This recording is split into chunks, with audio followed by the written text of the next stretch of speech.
ஓம் விக்னேஸ்வராய நமக. குலதெய்வமான ஸ்ரீ பொன்னம்பல சுவாமி, ஸ்ரீ பொன்முத்து கருப்பண சுவாமி, அங்காள பரமேஸ்வரி, பாப்பாத்தியம்மன் துணையுடன் இந்த நாள் இனிய நாளாக அமைய அனைவரின் அவரவர் குலதெய்வம் காத்து அருள் பாலித்து பிரம்மாண்ட வெற்றியை கொடுக்க வணங்குகின்றேன். இன்று பிறந்தநாள் மற்றும் திருமண நாள் காணும் அனைத்து சொந்தங்களுக்கும் என்னுடைய நல்வாழ்த்து. இந்த 2025 யார் யாருக்கெல்லாம் நற்பலன்களும் இல்லை பாதகமான பலன்கள் இருக்கின்றதா அப்படிங்கிறத பற்றி முழு விவரமான காணொளி ஒவ்வொரு 2.5 வருடங்கள் பகுதியாக பிரிச்சிருக்கோம். 2025லேருந்து 2028 ஒரு 2.5 வருஷ பயிற்சி, அப்புறம் 28லேருந்து 30, 30லேருந்து 33க்குள்ளே என்னென்ன பயிற்சி நடக்க போகிறது. அந்த 2.5 வருட காலங்கள் சனி பயிற்சி உங்கள் வாழ்க்கையில் எப்படிப்பட்ட மாற்றங்கள் ஏற்பட போகிறது, அதிர்வலைகளை ஏற்படுத்த போகிறது அப்படிங்கிறத பற்றி முழுமையான காணொளி 7.5 வருடங்களுக்கும் அனைத்து ராசிக்காரங்களுக்கும் எப்படி இருக்கும். 7.5 இயர்ஸ் ப்ரெடிக்ஷன். இது 7.5 சனி உள்ளவங்க மட்டும்தான் கிடையாது, 7.5 இல்லாதவங்களும் 2.5 வருட காலங்கள் உங்கள் வாழ்க்கையில் என்னென்ன மாற்றங்கள் ஏற்பட போகிறது அதை பற்றி மிக துல்லியமான பலன்களும் திசாபுத்தி ரீதியாக உங்களுக்கு நற்பலன்கள் அந்த 2.5 வருடங்கள் பிரித்து வைக்கப்பட்ட அந்த 2.5 வருடங்கள் உங்களுக்கு நல்ல வெற்றியை கொடுக்குமா இல்லை பாதகமான சூழ்நிலையை கொடுக்குமா அப்படிங்கிறத பற்றி முழுக்க காணொலியை ஸ்கிப் பண்ணாமல் பாருங்கள். சப்ஸ்கிரைப் பண்ணாமல் இருந்தீங்க அப்படின்னா சப்ஸ்கிரைப் பண்ணிக்கோங்க, பெல் ஐக்கானை ப்ரெஸ் பண்ணிக்கோங்க, நோட்டிஃபிகேஷன் ஆன் பண்ணிக்கோங்க. இந்த சனி பகவான் பெயர்ச்சி 2025 எப்போ அப்படின்னு பார்க்கும்போது தற்போது கும்பராசியில் ஆட்சி பெற்று அதிபதியாக சஞ்சரிக்க இருக்கிறார். இதனால் கும்பராசிக்கு ஜென்ம சனி நடக்கிறது. இவர் திருக்கணித பஞ்சாங்கத்தின்படி மார்ச் மாதம் 29ஆம் தேதி 2025 இரவு 9:44 மணிக்கு கும்பராசியில் உள்ள பூரட்டாதி 3ஆம் பாதத்திலிருந்து மீன ராசியில் உள்ள பூரட்டாதி 4ஆம் பாதத்திற்கு பயிற்சியாக உள்ளார். இதனால் யாருக்கெல்லாம் 7.5 சனி நடக்கும் என தெரிந்து கொள்ளலாம். நவகிரகங்களில் மிக மெதுவாக நகரக்கூடிய கிரகக்கூடிய சனி பகவான் இந்த 2.5 ஆண்டுகளுக்கு ஒரு முறை ஒரு ராசியிலிருந்து மற்றொரு ராசிக்கு பயிற்சி ஆவார். இந்த 2025 முதல் கும்பராசியில் சனி சஞ்சரித்து இப்போது மீன ராசிக்கு வரப்போகிறார். மீன ராசிக்கு 7.5 சனி அப்படிங்கிறது நடந்து கொண்டிருக்கிறது. அடுத்தது ஜென்ம சனி வரப்போகிறது. 2025 மார்ச் மாதத்தில் நடக்கும் சனி பயிற்சியில் சனி கும்பத்திலேருந்து மீன ராசிக்கு பயிற்சி ஆகிறார். இதனால் மீன ராசிக்கு ஜென்ம சனி, மேஷ ராசிக்கு விரய சனி, கும்பராசிக்கு பாத சனி அப்படிங்கிறது நடைபெறும். சிம்ம ராசிக்கு அஷ்டம சனி தொடங்கும். மேஷ ராசிக்கு புதிதாக 7.5 சனி தொடங்கக்கூடிய காலம்.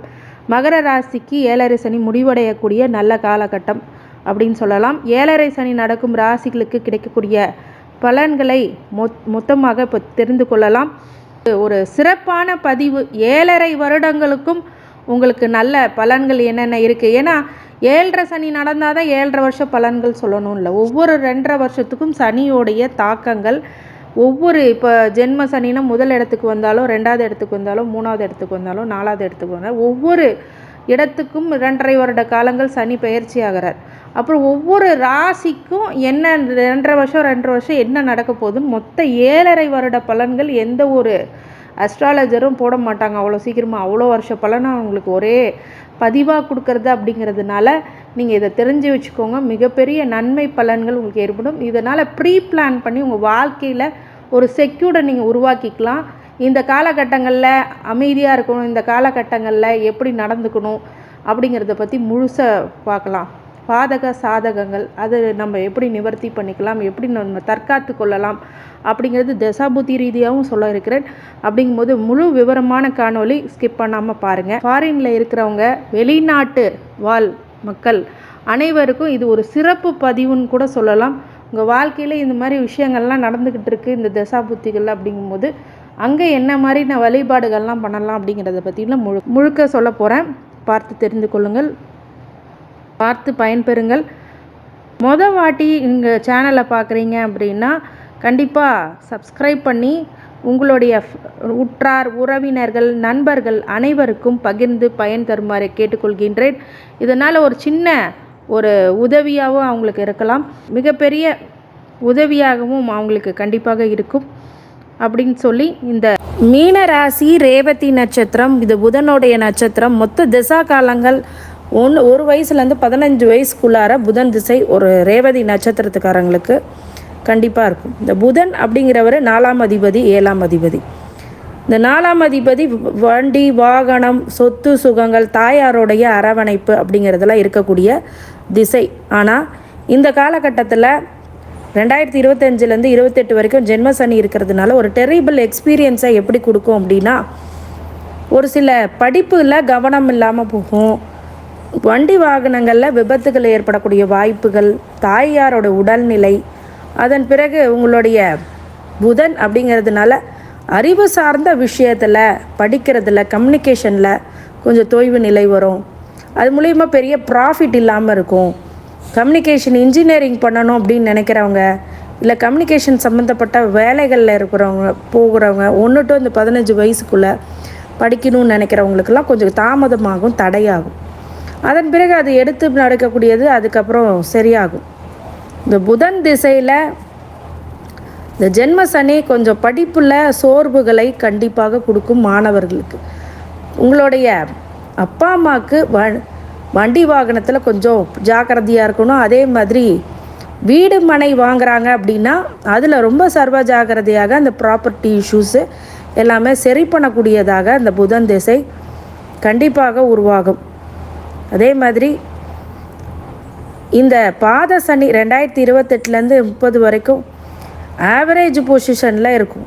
ஆவரேஜ்னால் கண்டிப்பாக உங்களுடைய இயல்பு நிலைக்கு மாறாக ஒரு விஷயம் நடக்க போகிறது. புதன் திசையில் சங்கடங்களை உருவாக்கும்.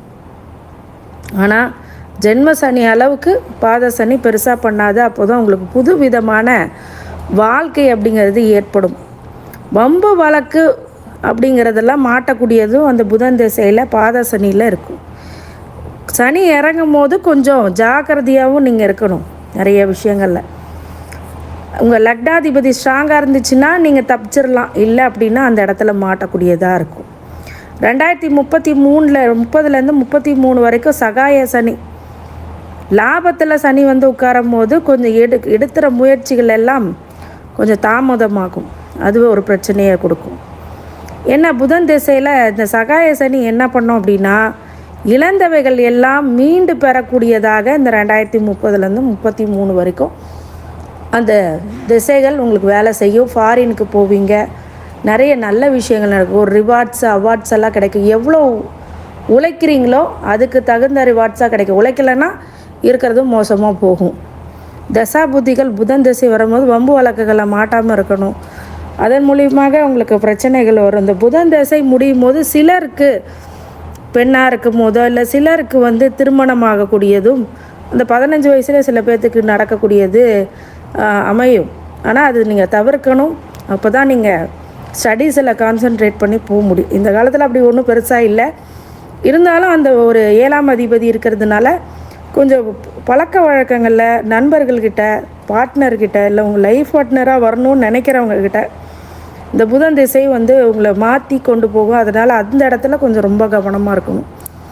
உங்கள் அப்பா அம்மா அந்த டிசிஷன் எடுக்காமல் இருக்கணும். நல்ல விஷயங்களை படிக்க வைக்கக்கூடிய பிராப்தத்தையே உருவாக்கி நாலேஜை கொண்டு வருவார். அடுத்தது கேது திசை 15லேருந்து 22 வயசுக்குள்ளார இருக்கும். இந்த கேது திசை உங்களுக்கு, இந்த கேது திசை என்ன பண்ணோம் அப்படின்னா, உங்களுடைய ஆதிபத்தியம் காரகத்துவம் உங்களுடைய ஜாதகத்தில் என்ன இருக்கோ அதை பொறுத்த பலன் இருக்கும். ஆனால் கேது எந்த இடத்துல இருக்காரோ அந்த ஒரு வேலையை செய்வார். ஆனால் கேது பொதுவாகவே சர்ப்பகிரக திசைன்னா பெரிய நன்மைகள் பண்ணாது, இல்லற வாழ்க்கையே சுகம் கொடுக்காது. திருமணம் இந்த காலகட்டத்தில் பண்ணிங்கன்னா பிரச்சனையிலேயே தான் போய்கிட்டு இருக்கும். அப்போ 15லேருந்து 22 வயசு வரைக்கும் திருமணம் பண்ணாமல் கேது திசையை கடக்கிறது ரொம்ப நல்லது. இந்த காலத்தில் ஆன்மீக ஈடுபாடு அதிகமாக இருக்கும். திருமணம் அப்போ பண்ணி வைக்க முடியாதா? இந்த காலகட்டத்தில் பண்ணாதீங்க, கேது திசையில் பண்ணாதீங்க. குரு பார்வை இருக்குது கேதுக்குன்னா தாராளமாக பண்ணலாம்.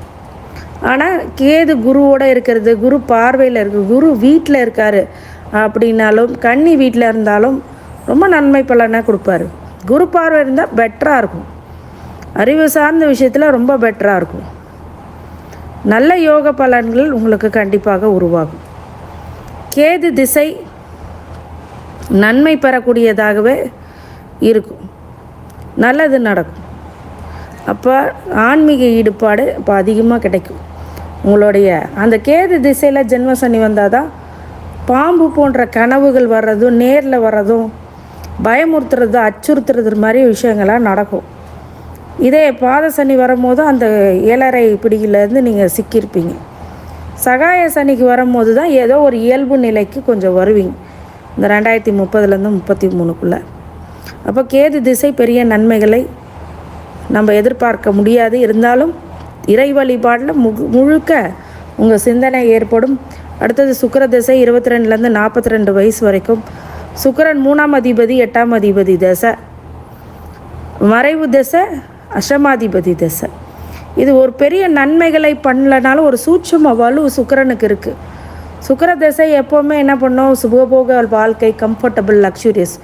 உங்கள் ஜாதகத்தில் சுக்கிரன் இருக்கிற அமைப்பை பொறுத்தே பலன் இருக்கும். ஆனால் பொதுவாக சொல்லும் போது இந்த சுக்கிர திசை 7.5 சனியில் ஜென்ம சனி வந்தாலும் சரி, பாத சனி இருந்தாலும் சரி, 2025லேருந்து 28 ஜென்ம சனியும், 2028லேருந்து 30 வரைக்கும் பாத சனியும், இந்த 2 சனியும் இருந்தால் மட்டுமே சுக்கிர திசை ரொம்ப சுகபோக வாழ்க்கையை கொடுக்காது. பிரச்சனைகளை கொடுக்கும், சங்கடங்களை கொடுக்கும், ஆக்சிடென்ட்ஸை கொடுக்கும், பல பெண்களுடைய தொடர்பு அப்படி ஏற்படும். சில பேருக்கு சில ஆணாக இருக்கும்போது பெண்ணோ, பெண்ணாக இருக்கும்போது ஆணோ, இந்த நேரத்தில் ரொம்ப கவனமாக இருக்கும். 2030லேருந்து 33 வரைக்கும் சகாய சனி வந்துருச்சுன்னா சுக்கிர திசை முழுக்க நல்ல பலன்களை உங்களுக்கு கொடுக்க காத்திருக்கும். அப்போ நல்ல திருமணம் நடக்கிறது, நல்ல விஷயங்களை பண்ணுறது, நிறைய பொருளாதார ஏற்றம் கொடுக்கறது, இதெல்லாம் சுக்கிர திசையில் மிகப்பெரிய வலுவை சேர்க்கும். சுக்கிரன் நல்ல ஒரு ஆதிபத்தியம் காரகத்துவம் இருந்தால் நல்ல டாப் மோஸ்ட்டாக இருக்கும். ஆனால் பொதுவாகவே 3ஆம் அதிபதி 8ஆம் அதிபதினால முயற்சிகளில் பிரச்சனை வரலாம். 8ஆம் அஷ்டமாதிபதி அவரேங்கிறதுல அசிங்க அவமானம் ஏற்படக்கூடியதாகவும் மீன ராசிக்காரங்களுக்கு அந்த 5 வருஷம் ஏற்படக்கூடியதாக இருக்கிறதுனால ரொம்ப கவனமாக இருக்கணும் எல்லாத்துட்டையும். நீங்கள் சுத்தமாக இருந்துட்டிங்கன்னா சுக்கிர திசை ஒன்றும் பிரச்சனை பண்ணாது. நீங்கள் ஏதாவது தவறுகள் பண்ண வச்சுட்டு தவறுகள் பண்ணிட்டீங்க அப்படின்னா, ஏன்னா நம்மளும் மனுஷன்தான். அப்போது சுக்கிர திசை ஏதாவது பாதகங்களை பண்ணால் நீங்கள் அதை பெரியதாக எடுத்துக்கொள்ளாமல் அதிலேருந்து மீண்டு வர்றது நல் ஒழுக்கத்தையும் டிசிப்ளினையும் பொருளாதார ஏற்றத்தில் கான்சன்ட்ரேட் பண்ணுறதும் நல்லது கொடுக்கும். கோயிலுக்கு நிறையா போங்க, அது உங்களுக்கு ஏற்றத்துக்கு. சுக்கிரன் திசை வந்துச்சுன்னா மகாலட்சுமி வழிபாடு மிகப்பெரிய வெற்றியை கொடுக்கும், பொருளாதாரத்தை கொடுக்கும். சூரிய திசை 42 வயசுலேருந்து 48 வயசு வரைக்கும் 6ஆம் அதிபதி திசை. இந்த திசையில் நோய், எதிரி, கடன் அப்படிங்கிறதெல்லாம் உருவாகும். மிகப்பெரிய ஏற்றங்களை கொடுக்கக்கூடிய காலகட்டமாக இருந்தாலும் 6ஆம் அதிபதி ஒரு சில நோய்களை கொடுக்கும். எதிரிகள் பார்த்திங்கன்னா மறைமுக எதிரிகளே கொடுக்கும். மறைமுக எதிரி இருந்தால் என்ன பண்ண முடியும்? கண்டிப்பாக அது கண்டுபிடிக்கிறது ரொம்ப கஷ்டம். இப்போ அதனால் பாதிப்படையக்கூடியதாக இருக்கும். கடன் வாங்கி கொஞ்சம் கஷ்டப்படுவீங்க 42லேருந்து 48 வயசு. அப்போ அந்த கடனை தவிர்க்கிறது ரொம்ப நல்லது. அது இந்த காலத்தில் சூரிய திசையில் மட்டும் ஜென்ம சனியும் பாத சனியும் அந்த மனுஷனை போட்டு படுத்து எடுக்கும். கவர்மெண்ட் சம்மந்தப்பட்ட விஷயங்களில் பாதகமான சூழ்நிலை ஏற்படும். நீங்கள் ஒழுக்கமும் டிசிப்ளினும் இருந்தோன்னா நீங்கள் பயப்பட தேவையில்லை. இந்த காலத்தில் அப்படிலாம் இருக்க முடியுமான்னு கேட்பீங்க. சூரிய திசையில் இந்த சனி வரும்போது நீங்கள் பாதகமான பலனை கொடுக்கும்போது உங்கள்கிட்ட இல்லை டிசிப்ளின் உங்களை காப்பாற்றும். டிசிப்ளின்னா என்னங்க அப்படின்னு கேட்டுறக்கூடாது. நேரத்துக்கு எழுந்திரிச்சு நேரத்துக்கு சாப்பிட்டு நேரத்துக்கு தூங்குறது ஒரு டிசிப்ளின். லைஃப் ஸ்டைல் டிசிப்ளின் அப்படின்னு சொல்லும் போது நான் யார்கிட்டையும் தேவையில்லாத பொய்யை சொல்ல மாட்டேன், தேவையில்லாத விஷயத்துக்கு போக மாட்டேன், தேவையில்லாத கெட்ட காரியங்களை பண்ண மாட்டேன், தீய பழக்க வழக்கங்களை வச்சுக்க மாட்டேன் அப்படின்னு யார் ரொம்ப ப்ராமிசபிளாக இருக்காங்களோ கண்டிப்பாக அவங்களுக்கு இந்த சூரிய திசையோட சனியோடைய தாக்கம் பெரியதாக இருக்காது. இருந்தாலும் நல்லவங்களுக்கும் சில சோதனைகள் வரும். அந்த சோதனையிலேருந்து மீண்டு வரக்கூடியதாக நீங்கள் இருக்கணும். அடுத்தது சந்திர திசை 48 வயசுலேருந்து 58 வயசு வரைக்கும். சந்திரன் 5ஆம் அதிபதி திசை. இந்த காலகட்டத்தில் குழந்தைங்கள்னால நல்ல உயர்வு உண்டாகக்கூடியதாக இருக்கும். ஆனால் திருமணம் போன்ற விஷயங்களை பண்ணும்போது ஜென்ம சனியிலையோ பாத சனியிலையோ 2025-28 2028-30க்குள்ளே இந்த 2 சனி வரும்போது இந்த சந்திரன் படாத பாடுபடுத்துவார். மனநிலையில் சோர்வை கொடுப்பார், மனக்குழப்பத்தை கொடுப்பார். அப்போ எது ப்ளஸ் பாயிண்ட்டாக அமையும் அப்படின்னா அதுலேருந்து நீங்கள் ஒரு மெடிடேஷனோ இல்லை உங்களுக்கு யோகாசனமோ நீங்கள் பண்ணிக்கிட்டிங்கன்னா அதுலேருந்து தப்பிச்சு வரலாம். சந்திர திசை உங்களுக்கு நல்ல நட்பு கிரக திசையாக இருந்தால் உங்கள் ஜாதகத்தில் சந்திரன் நல்ல நிலையில் இருக்கார், பௌர்ணமி சந்திரனாக இருக்கார், குரு சந்திர யோகத்தோடு இருக்காருன்னா ஒரு சில அவமானங்கள் சங்கடங்கள் இருந்தாலும் அதெல்லாம் மீண்டு வருவீங்க. சந்திர திசையிலையும் ரொம்ப ஜாக்கிரதையாக தான் இருக்கணும். ஆனால் ஒன்று, தாயாரோட உடல்நிலை இப்போ பாதிப்பு ஏற்படக்கூடும். சந்திர திசையில் நீங்கள் உங்கள் உடம்பையும் பார்த்துக்கணும், மனசையும் பார்த்துக்கணும். அதுதான் அதுக்கூட பரிகாரம். சந்திர திசை அப்போ பக்கத்தில் இருக்க திங்கக்கிழமையான சிவபெருமான வழிபாடு மிகப்பெரிய ஏற்றத்தை கொடுக்கும். செவ்வாய் தசை 58 வயசுலேருந்து 65 வயசு வரைக்கும். செவ்வாய் 2ஆம் அதிபதியும் அவரை 9ஆம் அதிபதி அவர் தன குடும்ப வாக்கு இதையும் கொடுப்பார், பாக்கியத்தையும் கொடுப்பார். இந்த செவ்வாய் திசை உங்களுக்கு ஏற்றத்தை கொடுப்பார். ஆனால் செவ்வாய் திசையில் ஜென்ம சனி 2025லேருந்து 28க்குள்ளே ஜென்ம சனி வரும். 2028லேருந்து 30 வரைக்கும் பாதசனி. இந்த காலகட்டத்தில் தான் ஆப்ரேஷன், ஆக்சிடெண்ட்ஸ் இதெல்லாம் ஆகக்கூடியது. உங்களோட ஜாதகத்தை பொறுத்து அது அமையும். செவ்வாய் வலுவாக இல்லைன்னா உங்களுக்கு பெரிய பிரச்சனைகளை கொடுக்கும். செவ்வாய் வலுவாக இருக்காருங்க, எனக்கு எந்த பிரச்சனையும் ஜாதகத்தில் இல்லை, செவ்வாய் நல்ல நிலையில் இருக்காருன்னா செவ்வாய் திசை நல்லது பண்ணாலும் 7.5 பெரிய நல்லது பண்ணாது. ஆனால் 2033லேருந்து 33 வரைக்கும் சகாய சனி வந்துச்சுன்னா செவ்வாய் திசை மிகப்பெரிய யோகத்தை அது கொடுக்கும். நல்லா வீடு வாங்குவீங்க, வண்டி வாங்குவீங்க, வாகனம் வாங்குவீங்க, நல்ல பேர் புகழ் அப்படிங்கிறதெல்லாம் கிடைக்கக்கூடியதாக செவ்வாய் திசை நல்லா இருந்துச்சுன்னா உங்கள் ஜாதகத்தில் செவ்வாய் மிகப்பெரிய வெற்றியை அது கண்டிப்பாக கொடுத்தே தீரும். செவ்வாயில் முருகப்பெருமான் வழிபாடு வெற்றிகளை அதிகப்படுத்தும். ராகு திசை 65 வயசுலேருந்து 83 வயசு வரைக்கும். ராகு என்ன இருக்கிறாரோ, ஆதிபத்திய காரகத்துவம் இருக்குதோ அதை பொறுத்த பலன்கள் ஏற்படும், மிகப்பெரிய வெற்றி அப்படிங்கிறது ஏற்படும். ஆனாலும் இந்த ராகு திசை உங்களுக்கு ராகு நல்ல நிலையில் இருக்கும். ஜென்ம சனிலேயோ பாத சனிலேயோ ராகு உடல்நிலை சோர்வு, மென்டல் டார்ச்சர் இது மாதிரிலாம் நிறையா கொடுக்கும். தூக்கமே வராது, நிறைய பிரச்சனைகளை அனுபவிப்பீங்க. இந்த ராகு திசை 2030லேருந்து 33 வரைக்கும் அந்த டைம் பீரியடில் மட்டும் ராகு திசை நல்ல ராகுவாக உங்களுக்கு ஜாதகத்தில் இருந்துச்சு அப்படின்னா கண்டிப்பாக மிகப்பெரிய யோகத்தை கொடுக்கும், பிரம்மாண்ட வளர்ச்சியை கொடுக்கும். அது மட்டும் நீங்கள் பார்த்துக்கணும். குரு திசை 83லேருந்து 99 வயசு வரைக்கும். குரு திசை ராசி அதிபதியும் அவரே, 10ஆம் அதிபதியும் அவரே. நல்ல தொழில் நிலையில் உங்கள் குழந்தைங்களுக்கு, உங்கள் பிள்ளைங்களுக்கு நல்ல வளர்ச்சி கொடுக்கும், நல்ல வெற்றிகளை கொடுக்கும். சங்கடங்கள்லேருந்து நிவர்த்தி பெறுவீங்க. ஆனால் ஜென்ம சனியோ பாத சனியோ வந்தால் கண்டங்கள் ஏற்படும். 2033லேருந்து 33 வரைக்கும் சகாய சனி வரும்போது மிகப்பெரிய மாறுதல்களும் நல்ல வெற்றிகளை கொடுக்கக்கூடியதாக, நல்ல குடும்ப அமைப்பு உருவாகக்கூடியதாக இந்த குரு திசை அமைத்து கொடுக்கும். அனைத்து ஐஸ்வர்யங்களும் சகல சௌபாக்கியங்களும் மன நிம்மதியும் ஆரோக்கியத்தை கொடுக்க வேண்டும் என்ற பெருமான் மகா ஈஸ்வரனை வேண்டி வணங்குகின்றேன். வாழ்க வளமுடன். திருச்சிற்றம்பலம்.